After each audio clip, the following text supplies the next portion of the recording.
Hey guys, Anthony, 4B4 Diesel. We've just done an injector replacement job and a BFE job, and the client supplied one of these intercoolers, Forefront Industries intercoolers. I've tried to contact them, I couldn't find a phone number. It seems like only email or Facebook, whatever, you know, none of this old school communication where you can get on the phone. Well, not that I've found spending 10 minutes searching. And I sent an email yesterday and I've had no response so far. So I've just resent it, asking is anyone around.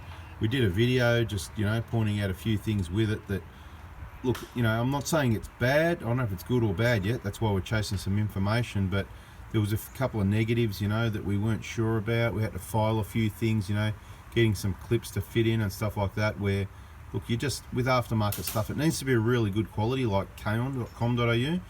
Perhaps they can make something like this. But anyway, what I wanted to show you now, this is the final installment.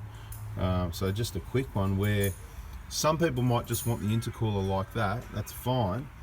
But I don't think they've designed it in such a way for the rubber. So you've got the bug catcher under the bonnet. You want this rubber here to seal around the edges of the intercooler so that the air goes through this area here, right? That you can see where it's meant to go through.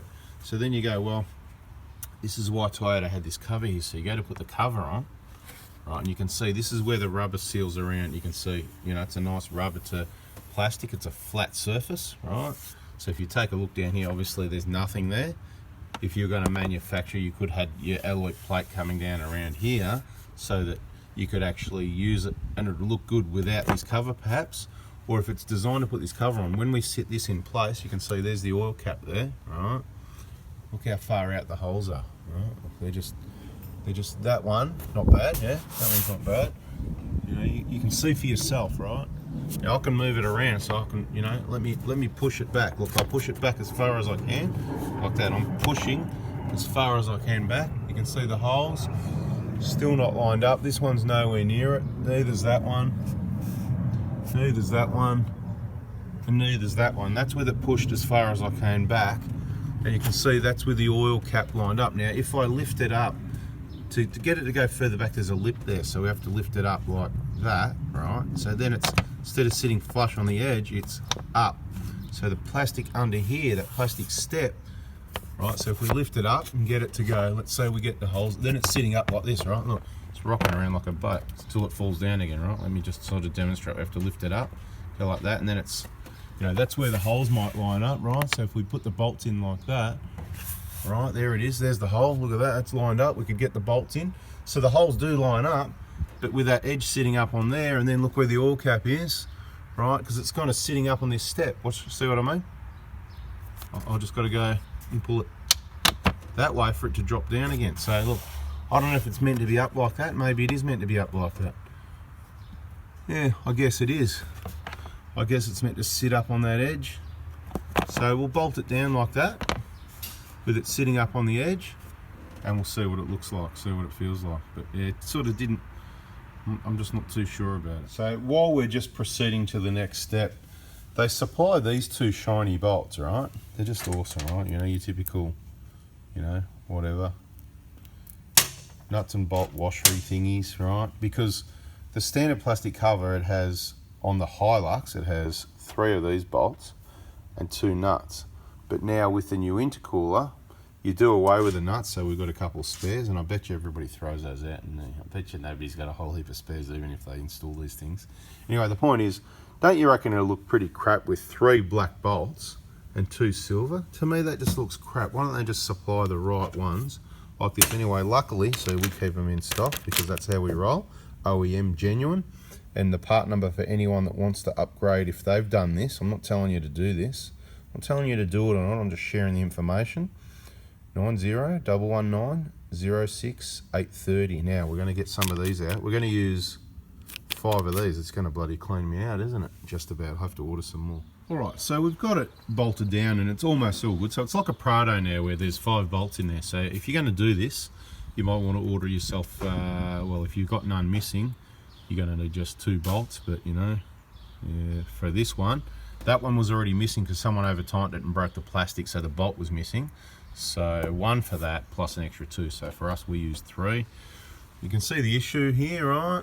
Okay, so What I'm trying to say is now that it's on there, okay, maybe I was wrong at the start where I thought that lip was meant to sit down this way, because it seems to be the plastic perimeter is sitting up where it's meant to. That's good.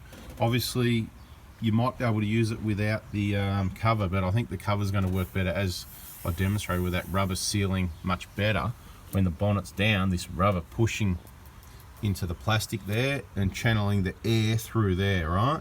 And you probably want that there to save any, if there's anything big that comes in, like a rock or something, comes in, you know, rocks, you know, maybe that size, a little bit bigger than that, so it doesn't smash into your core, even though it looks pretty strong, because this is going to stop anything big from hitting it too hard. You're still going to get your bugs and stuff in there, so you need to take it off every now and then. So it does sit up a little bit higher by the looks of it with the oil cap, but see, it's the alignment's not right. So if they put the holes in the right spot a little bit further forward, if you know what I mean, probably, you know, if this was K-On, I'd let them know and say, hey, guess what, you know, I reckon the holes need to go 3 mil further forward or something like that. So look, you can still take your oil cap off, but it's a bit painful. You can see it's rubbing on the plastic, just annoying. Probably more chance that, you know, it's that you could maybe cross. You can hear it rubbing. So anyway, that's what it is. That's how we've done it. That's where the holes are, fitted as per the client's recommendation, and still waiting to hear back from Forefront for any sort of response whatsoever. And maybe there'll be another video if we do hear from them and we've got some information. So subscribe, turn the bell on, stay tuned, and that's what we do, provide the information. Not that exciting. It's a pity, really. Alright guys, that's it. It would be good if you could, you know, have the option to have that little bit of extra aluminium around here, and you could just do away with the plastic cover, because if you had a nice smooth surface in exactly the right spots, right, around here, you know, so up the side, they just have to make sure it was good around there, and then just another piece coming around here. Yeah, more material, extra 50 bucks, whatever, but people might like that, and then you could put your nice Forefront logo on here or something like that. Yeah, I don't know. That's what the engineer's job is. Alright guys, thanks for watching. Hope you liked it. Hit the like button if you learnt something out of that.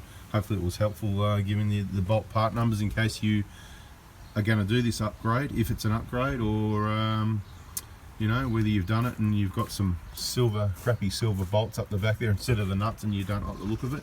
But if you're not fussy, continue as you were. Thanks for watching. See ya. Don't worry, that's just us. We got to get the die grinder out now and take all the plastic off around the oil cap.